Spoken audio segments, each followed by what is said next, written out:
Bismillahirrahmanirrahim. Assalamualaikum warahmatullahi wabarakatuh. Alhamdulillahi rabbil alamin. Wabihi nasta'inu ala umuri dunya waddin. Wa ala alihi wa ashabihi wa man tabi'ahum bi ihsanin ila yaumiddin. Amma ba'd. Hadirin jamaah salat maghrib yang dimuliakan oleh Allah Subhanahu wa taala.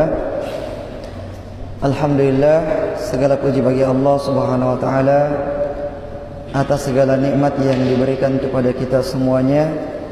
Salam dan salawat kepada Nabi kita Muhammad sallallahu alaihi wasallam. Jamaah yang dimuliakan oleh Allah Subhanahu wa taala, alhamdulillah kembali kita melanjutkan kajian kita pada bab tentang fikih nikah. Dan fikih nikah ini harus diketahui oleh setiap pemuda yang akan menikah dan juga bahkan orang-orang yang sudah menikah. Pada pertemuan yang lalu kita sudah membahas tentang hukum pernikahan di dalam Islam, dan kita katakan bahwasanya hukumnya itu berbeda-beda pada setiap orang. Bisa saja menjadi wajib, bisa menjadi haram, bisa menjadi sunnah, bisa menjadi makruh, dan bahkan bisa menjadi haram. Sekarang kita pindah kepada pembahasan yang baru, yaitu al-kafa'atu fi zawaj, tentang masalah al-kafa'ah, atau dalam bahasa kita dikenal dengan nama sekufu. Sekufu atau sepadan atau setara. Apakah al-kafa'ah atau sekufu ini memang dipertimbangkan di dalam masalah pernikahan, ataukah dia tidak termasuk di dalam hal yang dipertimbangkan di dalam masalah pernikahan tersebut? Nah, kebanyakan ulama mengatakan bahwasanya yang menjadi patokan dalam masalah sekufu adalah ad-din wal khuluq, adalah pada masalah agama, yaitu ketakwaan, keimanan, keistiqomahan, beribadah kepada Allah Subhanahu wa taala, dan juga masalah akhlak. Inilah poin yang menjadi tolak ukur apakah dia sekufu ataukah tidak. Meskipun sebagian ulama yang lain memasukkan kategori yang lain seperti masalah harta. Harta juga bisa dianggap sekufu, dalam artian kalau kita menganggap bahwasanya harta adalah bagian dari tolak ukur sekufu, sehingga ketika orang miskin dengan orang kaya dinikahkan, itu artinya dia tidak sekufu. Atau ada juga yang menjadikan nasab sebagai tolak ukur apakah dia sekufu ataukah tidak, dalam artian ketika orang yang memiliki nasab yang tinggi, dari kalangan bangsawan, menikah dengan dari golongan yang rendah, itu artinya dia tidak sekufu. Namun sekali lagi bahwasanya menurut pendapat mayoritas ulama bahwasanya yang menjadi tolak ukur dalam pernikahan sehingga dianggap sekufu ataukah tidak adalah pada masalah keistiqomahannya, masalah agamanya, dan masalah akhlaknya. Nah, dan ini perlu untuk kita ketahui karena ada hukum fikih nanti yang akan dibangun di atas masalah ini. Ada hukum fikih tentang masalah wali yang akan dibangun di atas dasar masalah sekufu ini. Nah, dalil dari para ulama tersebut, mereka mengatakan yang pertama adalah sabda Nabi sallallahu alaihi wasallam, "Idza ja'akum man tardawna dinahu wa khuluquhu fazawwijuh." Kalau datang kepada kalian para wali wanita, seorang laki-laki yang kalian ridha dengan agamanya, begitu pula dengan akhlaknya, maka nikahkanlah dia. Maka nikahkanlah dia. Jadi yang menjadi tolak ukur yang disampaikan oleh Rasulullah di sini adalah masalah agamanya dan masalah akhlaknya. Dan hadis ini jamaah yang dimuliakan oleh Allah Subhanahu wa taala, ini berhubungan dengan para wali wanita.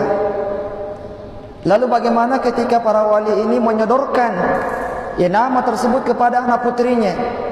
Wahai putriku, ada seorang laki-laki yang kami ridho dengan agamanya dan kami ridho dengan akhlaknya, datang bermaksud untuk melamarmu. Ini semuanya akan dikembalikan kepada si wanita, si putrinya. Apakah dia menerimanya ataukah tidak menerimanya? Jadi hadis ini tidak berhubungan dengan wanita tersebut. Dalam artian seorang wanita, dia boleh memilih apakah menerimanya ataukah menolaknya. Meskipun yang datang tersebut adalah orang yang baik agamanya, baik akhlaknya, tapi kalau misalnya dia tidak suka, dia tidak mau, maka tidak ada paksaan baginya. Tidak ada paksaan baginya. Karena hadis ini sekali lagi ditujukan kepada para wali wanita. Agar kenapa? Agar jangan sampai para wali wanita itu yang menjadi pertimbangannya bukan masalah agama dan bukan masalah akhlaknya, tapi masalah yang lain. Yang menjadi prioritas utamanya adalah bagaimana nasabnya laki-laki yang datang tersebut, bagaimana hartanya laki-laki yang datang tersebut. Ini sudah keliru ketika dia menolaknya gara-gara masalah yang seperti itu. Kemudian dalil yang kedua adalah bahwa Rasulullah SAW melamarkan Zaid bin Harithah dengan siapa? Zainab bintu Jahshin. Kita kenal Zaid bin Harithah, dia merupakan mantan budak. Dan budak itu dia adalah derajat yang paling rendah di antara semua derajat-derajat kemasyarakatan. Dan Zaid bin Harithah ini adalah mantan budak. Dulunya dia budak, kemudian dimerdekakan, dinikahkan dengan Zainab bintu Jahshin. Sementara Zainab bintu Jahshin ini dia adalah seorang bangsawan. Dia adalah keturunan Quraisy, dan Quraisy adalah nasab yang paling tinggi di kalangan Arab. Di semua Arab, suku yang paling dihormati, yang paling tinggi adalah suku Quraisy. Akan tetapi ternyata Rasulullah SAW melamarkan Zaid bin Harithah untuk Zainab bintu Jahshin. Kemudian dalil yang ketiga adalah Abu Hudzaifah menikahkan Salim dengan Hindun binti Al-Walid bin Utbah bin Rabi'ah. Dan keduanya adalah dua orang yang memiliki nasab yang sangat berbeda. Salim sama dengan Zaid bin Harithah, dia juga adalah mantan budak. Kemudian Hindun bintul Walid bin Mughirah, bin Utbah bin Mughirah, dia adalah dari keturunan Quraisy, namun juga ternyata dinikahkan. Kemudian yang keempat adalah Bilal bin Rabah menikah dengan saudari perempuan Abdurrahman bin Auf. Bilal bin Rabah juga merupakan seorang mantan budak, kemudian dimerdekakan oleh Abu Bakar As-Siddiq radhiyallahu taala an. Adapun saudara atau saudari dari Abdurrahman bin Auf, kita kenal Abdurrahman bin Auf dari kalangan Quraisy. Saudarinya dari kalangan Quraisy, dan ini juga ternyata tidak menghalangi pernikahan tersebut. Artinya yang menjadi tolak ukur dalam masalah al-kafa'ah, dalam masalah sekufu, adalah pada masalah agama dan masalah akhlaknya. Kemudian jamaah yang dimuliakan oleh Allah Subhanahu wa taala, al-kafa'ah itu pada laki-lakinya, bukan pada perempuannya. Maksudnya adalah yang menjadi perhatian kita apakah laki-laki itu sekufu dengan perempuan? Bukan sebaliknya. Apakah perempuannya sekufu dengan laki-lakinya? Ya. Jadi maksudnya seperti ini. Ketika ada seorang laki-laki, ya seorang laki-laki di mana dari segi agama sangat kurang, ya. Akhlak juga sangat kurang. Dia mau menikah dengan seorang wanita yang masya Allah mustaqimah, multazimah, yang berpegang teguh dengan agamanya, menjaga yang wajib, meninggalkan yang haram, yang menjaga sunnah-sunnahnya dan sebagainya. Nah, apakah mereka sekufu? Kita katakan mereka tidak sekufu. Ya, mereka tidak sekufu.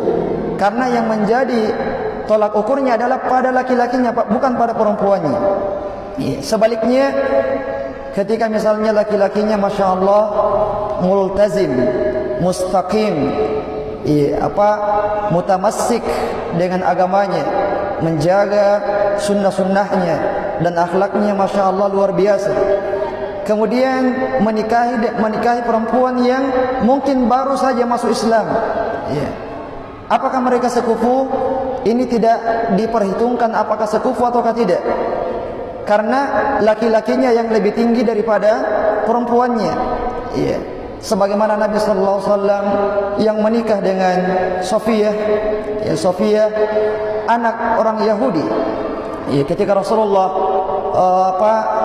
membebaskan Khaybar, ya kemudian Sofiyah menjadi salah satu tawanannya dan Rasulullah membebaskan Sofiyah. Sofiyah masuk Islam, Rasulullah menikahinya. Ya. Ini kalau kita katakan sekufu, tidak sekufu, tapi tidak ada masalah. Tidak ada masalah karena yang menjadi pertimbangan adalah laki-lakinya yang harus yang harus lebih tinggi daripada wanitanya. Ini yang disebut dengan masalah sekufu. Nah, lalu apa fikih yang terbangun di atas masalah ini? Al-kafa'atu haqqun lil mar'ati wal awliya. Masalahnya adalah ketika ada seorang laki-laki yang datang untuk melamar seorang wanita. Iya. Kemudian laki-lakinya ternyata jauh dibandingkan dengan perempuannya dalam masalah agamanya, dalam masalah akhlaknya. Maka para wali ini tidak boleh kemudian mereka seenaknya menikahkan putrinya. Iya. Harus betul-betul keridhaan dari putrinya, apakah dia mau ataukah tidak. Karena memang tidak sekufu. Ya. Tidak boleh memaksakan kehendak orang tuanya kepada anaknya ketika mereka berdua itu ternyata tidak sekufu. Ya. Inilah poin yang perlu kita perhatikan, sehingga kenapa kita perlu mengetahui masalah sekufu ataukah tidak. Ya. Masalah sekufu ataukah tidak. Dan tentu saja jemaah yang dimuliakan oleh Allah Subhanahu wa taala, semakin banyak persamaan antara laki-laki dengan perempuan, maka akan semakin mendukung yang namanya kelanggengan di dalam rumah tangganya. Semakin mendukung yang namanya keharmonisan di dalam rumah tangganya. Ini ketika semakin banyak persamaannya. Meskipun tentu saja kita tidak akan mampu untuk kemudian mencari yang betul-betul hampir sama dengan kita. Yang namanya pernikahan semuanya adalah takdir Allah Subhanahu wa taala. Namun kita hanya berusaha untuk mencari yang bagaimana sekufu dengan kita dalam masalah agama. Nah, kemudian jemaah yang dimuliakan oleh Allah Subhanahu wa taala, poin yang selanjutnya adalah masalah mahar. Masalah mahar. Dan mahar ini adalah sebuah kewajiban yang diberikan oleh laki-laki kepada perempuan. Mahar adalah sebuah kewajiban yang diberikan oleh calon laki-laki kepada calon perempuan. Nah, afwan, AC-nya dingin sekali. AC-nya dimatikan saja. Taib. Jadi mahar dia merupakan kewajiban yang diberikan oleh laki-laki kepada perempuan, sebagaimana firman Allah Subhanahu wa taala, wa atun nisaa shadaqatihinna nihlah, dan berikanlah wanita-wanita mahar-mahar mereka. Ini adalah perintah, dan perintah hukumnya adalah wajib. Jadi seseorang tidak boleh kemudian menikah tanpa memberikan mahar. Tapi kewajibannya sebagai seorang laki-laki untuk memberikan mahar kepada calonnya. Namun bagaimana kadar daripada mahar ini? Tidak ada kadar minimal dan tidak ada juga kadar maksimal untuk masalah mahar. Jadi berapapun jumlahnya, meskipun sangat sedikit, maka itu sudah boleh menjadi mahar. Dan juga tidak ada batasan maksimalnya. Tidak boleh diberikan batasan, pokoknya orang yang mau menikah, wanita yang mau menikah tidak boleh minta mahar lebih dari 50 juta. Ini tidak ada. Jadi tidak ada batasan minimal dan juga tidak ada batasan maksimalnya. Di antara dalil yang menunjukkan hal tersebut adalah suatu ketika seorang sahabat datang kepada Nabi SAW menyampaikan bahwasanya dia ingin menikah dengan seorang wanita. Namun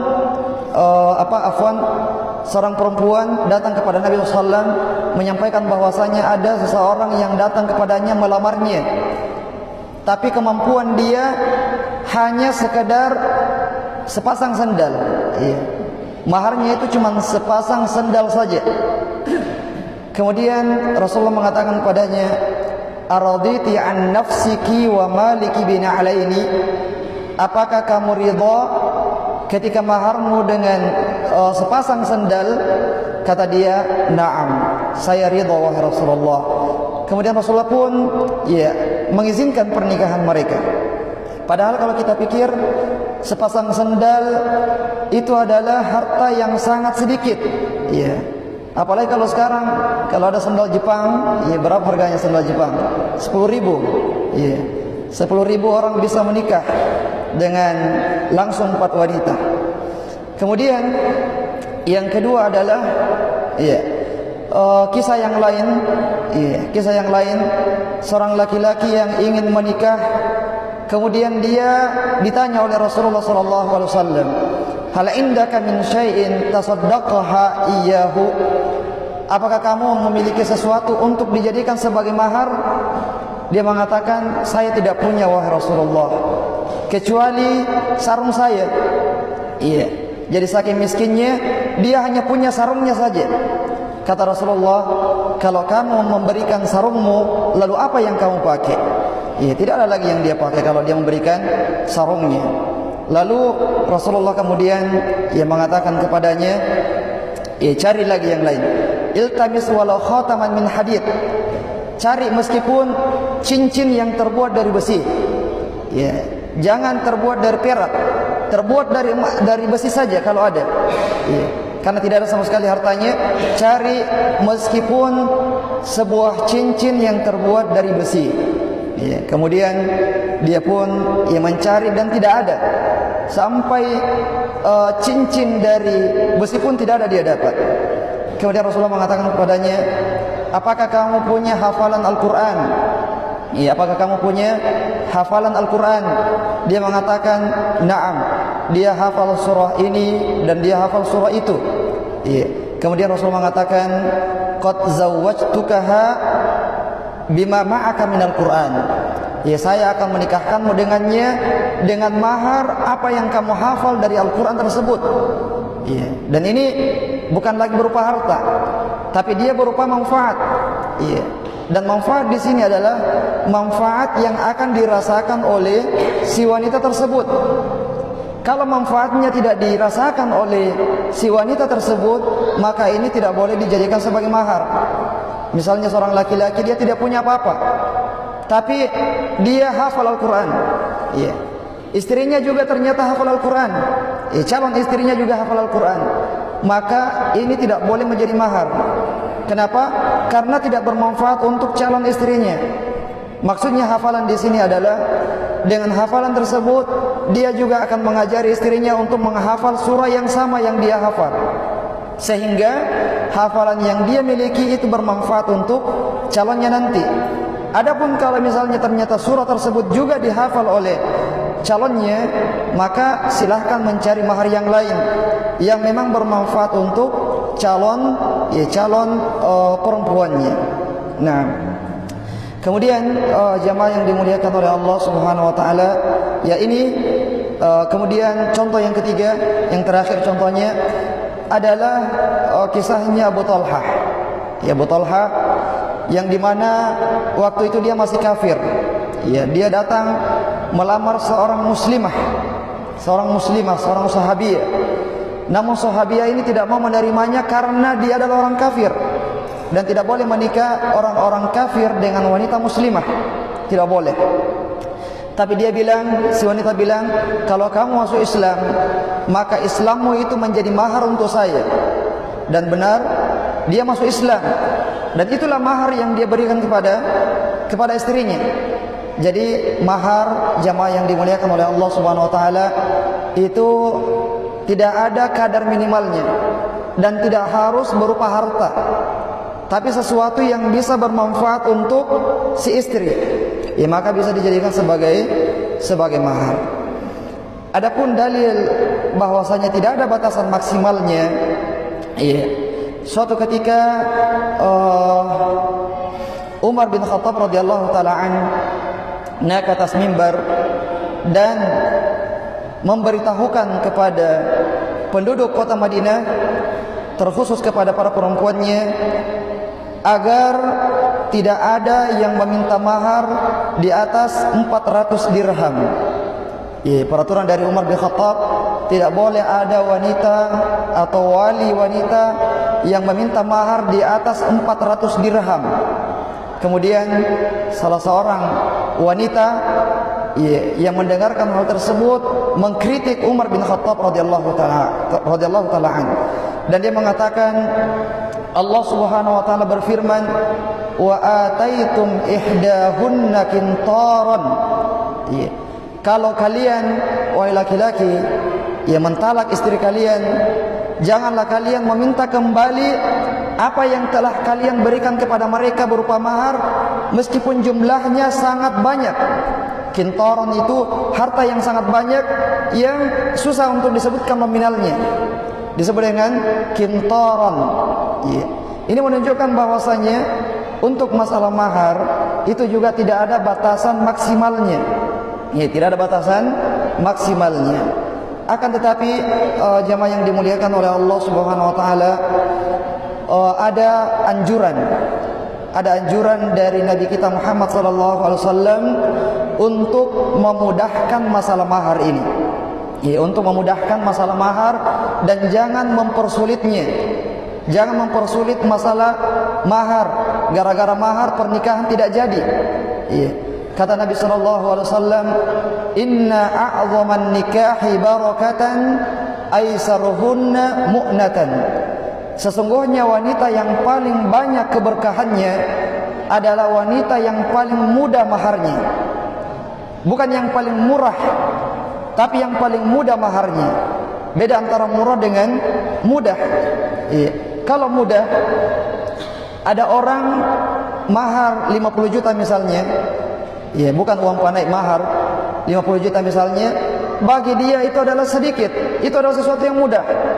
Maka ini masih masuk dalam kategori dia adalah wanita yang paling banyak keberkahannya karena maharnya mudah. Adapun ketika misalnya yang datang adalah orang yang biasa-biasa saja, orang yang miskin, diminta uang yang seperti itu, maka ini akan sulit bagi dia. Ini akan sulit bagi dia. Jadi mudah itu tidak ditentukan dengan nominal, tapi ditentukan dengan kondisi orang yang datang tersebut. Ini adalah anjuran dari Rasulullah untuk mempermudah masalah mahar. Dalam hadis yang lain, Rasulullah SAW mengatakan, wa syu'muha gola'u mahriha wa asri nikahuha wa su'u khuluqiha. Ya, di antara bentuk kesialan dalam tanda kutip, ya kesialan seorang wanita adalah ketika maharnya mahal. Ya, ketika maharnya susah. Dan ketika pernikahannya juga susah. Sudah susah maharnya, susah lagi pernikahannya, dan akhlaknya ternyata buruk. Ya, akhlaknya tidak baik. Ini kata Rasulullah di antara kesialan ya seorang wanita. Baik. Jamaah yang dimuliakan oleh Allah Subhanahu wa taala, tentang masalah mahar, ya, mahar itu boleh dibayar depan, ya, bisa juga dibayar belakangan. Ya. Bagaimana maksudnya dibayar depan, dibayar belakang? Yang umum terjadi di urf kita, masyarakat kita, bahwasanya mahar itu dibayar duluan. Artinya diserahkan sebelum akad. Ya, diserahkan sebelum akad.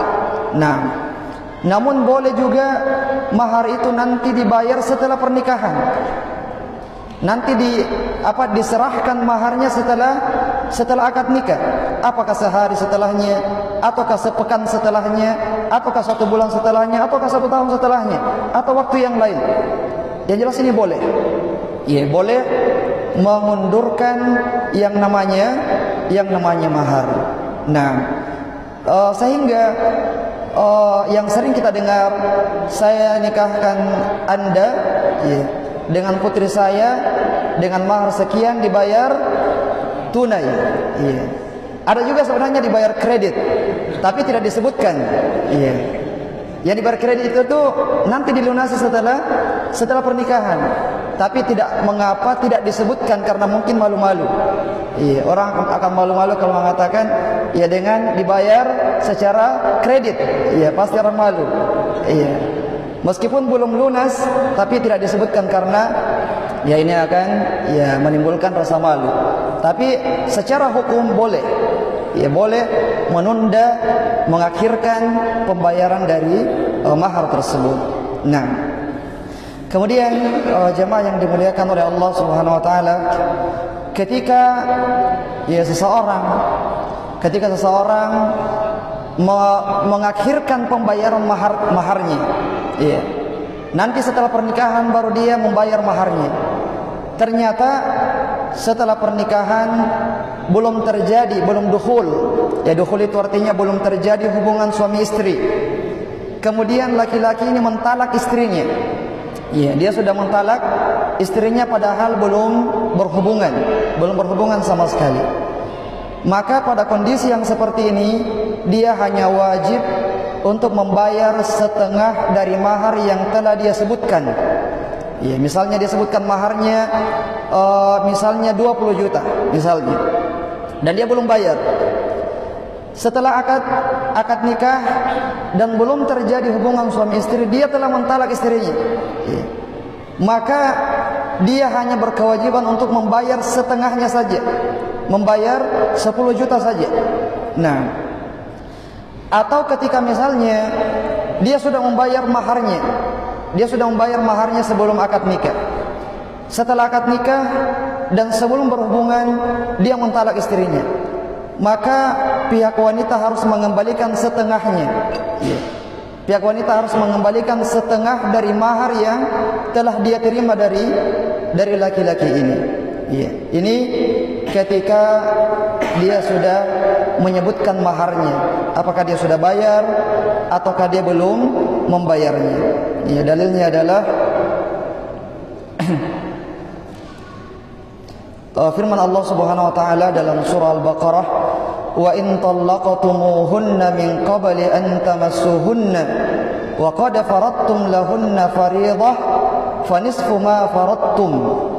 Kalau kalian mentalak istri-istri kalian sebelum kalian bercampur dengannya, sebelum terjadinya hubungan suami istri, dan kalian sudah menentukan berapa jumlah maharnya atau sudah memberikan maharnya, maka kewajibannya adalah hanya membayar setengah dari mahar yang telah dia sebutkan. Nah, Lalu bagaimana ketika dia mentalak istrinya sementara dia belum menyebutkan maharnya? Pada saat akad tidak disebutkan berapa maharnya, dan dia juga belum menyerahkan maharnya. Nanti mahar katanya dibayar setelah pernikahan, namun dia belum menyebutkan berapa jumlahnya. Dan kemudian dia mentalak istrinya sebelum bercampur dengannya, sebelum bergaul dengannya. Maka dalam kondisi yang seperti ini, dia hanya memberikan yang disebut dengan mut'ah. Mut'ah di sini bukan mut'ah orang-orang Syiah. Bukan mut'ah orang-orang Syiah, yaitu menikah dengan wali atau dengan waktu yang ditentukan, menikah dalam jangka waktu 1 bulan. Ini mut'ah dalam kalangan orang-orang Syiah. Adapun mut'ah yang dimaksud di dalam ayat kita ini, dia merupakan pemberian dari laki-laki kepada perempuan, dalam bahasa kita sebagai cenni-cenningati. Ketika misalnya seorang laki-laki telah mentalak istrinya sebelum berhubungan dengannya, dan dia belum menyerahkan mahar dan juga belum menyebutkan berapa jumlahnya, maka yang wajib dia berikan adalah mut'ah kepada istrinya, kepada istri yang dia talak tersebut. Berapa kadarnya? Kadarnya ini disesuaikan dengan kemampuan dari laki-laki. Semakin dia adalah orang yang kaya, maka semakin banyak juga dia berikan sesuai dengan kemampuannya. Kalau dia adalah orang miskin, dia berikan sekian, itulah kemampuannya, maka juga tidak ada masalah. Nah, dalilnya adalah di dalam surah Al-Baqarah juga disebutkan hal tersebut. Allah Subhanahu wa taala berfirman, la junaha 'alaikum in talaqtumun nisaa ma lam tamassuhunna aw tafridu lahunna fariidah wa matti'uhunna 'alal musii'i qadaruhu wa 'alal muqtiri qadaruhu mata'an bil ma'rufi haqqan 'alal muhsinin. Tidak ada dosa bagi kalian ketika kalian mentalak istri-istri kalian sementara kalian belum bercampur dengannya, atau bahkan kalian belum menyebutkan berapa mahar yang akan kalian berikan kepada mereka. Dan ketika itu terjadi, maka berikanlah mut'ah, wa matti'uhunna, berikanlah mut'ah kepada mereka, kepada orang-orang yang kaya, sesuai dengan kadarnya, kepada orang-orang miskin sesuai dengan kadarnya, mata'an bil ma'ruf. Mut'ah ini sebagai bentuk muasyarah bil ma'ruf, sebagai bentuk perlakuan yang baik kepada istri yang ditalak tersebut. Nah, ini jemaah yang dimuliakan oleh Allah Subhanahu wa taala, dua pembahasan kita pada malam hari ini tentang masalah sekufu dan masalah mahar, yang tentu saja ini semua perlu untuk kita ketahui, apakah para wali ataukah para pemuda yang akan menikah. Masih ada waktu yang tersisa. Kalau ada pertanyaan, falyatafadhal mashkuran ma'jura. Bismillah.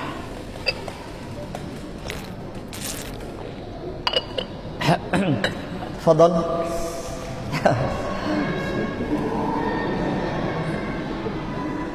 Ya, silakan kalau ada pertanyaan.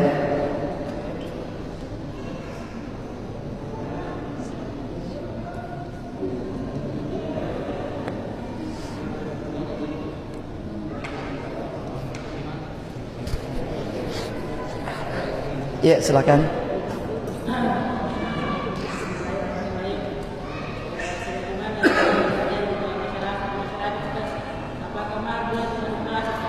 Ya. Dimanipulasi. Contohnya? Misalnya pada saat akad melihat dan membutuhkan padahal yang sebenarnya itu kita diajari. Baik. Iya. Oh iya. Baik. Iya, jadi memanipulasi mahar ini tidak ada masalah ketika ada hajat untuk hal tersebut. Iya. Dan yang jadi adalah apa yang disepakati secara rahasia, antara pihak laki-laki dan pihak perempuan. Bukan apa yang diumumkan, yang diumumkan kepada keluarga besar. Dan ini ketika misalnya terjadi masalah sampai misalnya ke pengadilan, ya maka yang dihukumi di situ adalah yang disepakati secara rahasia. Ya, yang 30 tadi, bukan yang 50. Nah, seperti itu. Fadhal, kalau masih ada waktu. Ya. Biasanya kalau sedikit orang banyak pertanyaan. Banyak orang sedikit pertanyaan. Iya.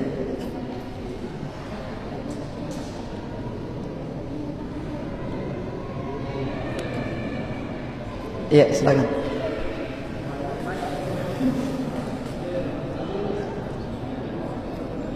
Waalaikumsalam warahmatullahi wabarakatuh.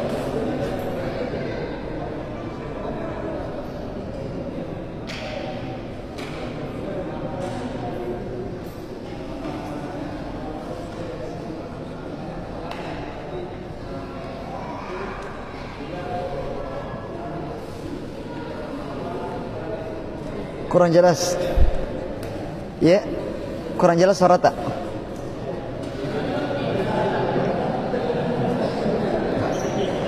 Iya, coba. Ya.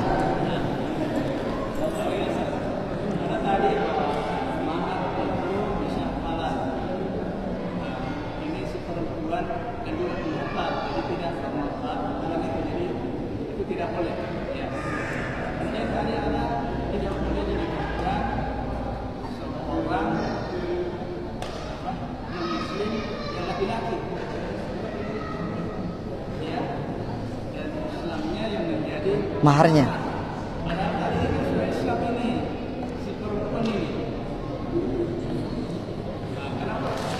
Laki-lakinya kafir. Iya. Kemudian bisa digunakan syaratul masuk Islam sebagai mahar. Iya.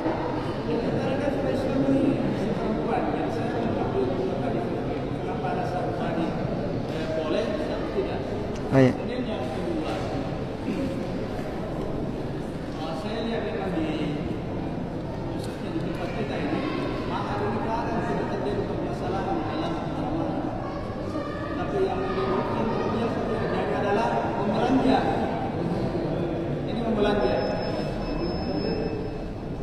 Ya. Sehingga kami mungkin ada semacam contoh supaya masalah ini bisa terminimalkan. Iya. Ini seperti itu. Oh iya. Baik. Iya, jadi yang pertama keislaman seseorang gara-gara kita itu merupakan sebuah keutamaan yang sangat besar. Yang kata Rasulullah SAW, la an yahdiyallahu bika rajulan wahidan khairun laka min humrin na'am. Kalau ada orang mendapatkan hidayah gara-gara kita satu orang saja, maka itu lebih baik daripada seekor unta merah. Ini gara-gara si wanita muslimah tadi, laki-laki ini masuk Islam. Dan ini merupakan manfaat bagi si wanita ini. Manfaat secara ukhrawi. Adapun masalah hafalan tadi, kalau dua-duanya menghafal, dua-duanya sudah hafal, laki-laki memberikan mahar berupa hafalan yang juga sudah dihafal oleh istrinya.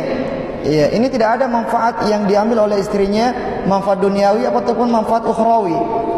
Iya, karena dia sudah hafal juga. Iya, apa manfaat ukhrawinya yang dia dapat? Tidak ada. Kemudian yang kedua, masalah mahar dan uang belanja. Iya. Jadi mahar kadang-kadang tidak ada masalah dalam masyarakat kita. Umumnya terjangkau masalah mahar. Yang tidak terjangkau biasanya adalah uang belanja. Iya. Seharusnya kalau kita menggunakan fikih aula atau kias aula, kalau mahar saja yang merupakan sebuah kewajiban, ada anjuran dari Rasulullah untuk mempermudahnya. Iya, untuk mempermudahnya. Dan jangan sampai gara-gara mahar tersebut kemudian pernikahan tidak jadi. Apalagi dengan masalah uang belanja yang bukan merupakan sebuah kewajiban. Tidak ada kewajiban di dalam syariat kita masalah uang belanja tersebut. Iya. Tidak ada pernyataan dalam syariat kita bahwasanya yang wajib membayar uang belanja adalah pihak laki-laki. Iya. Beda dengan mahar. Mahar memang yang wajib memberikan mahar adalah pihak laki-laki. Adapun uang belanja, ya kalau kita berpikir secara logisnya karena tidak ada dalam syariat kita, maka seharusnya itu adalah beban berdua. Iya. Beban bagi laki-laki dan beban bagi perempuan sama-sama. Ya, dan bukan hanya diberikan beban kepada pihak laki-laki saja. Iya. Itu tadi ya. Jadi kalau masalah mahar saja yang merupakan sebuah kewajiban, ada anjuran untuk mempermudahnya, apatah lagi dengan masalah uang belanja, harusnya lebih dipermudah lagi.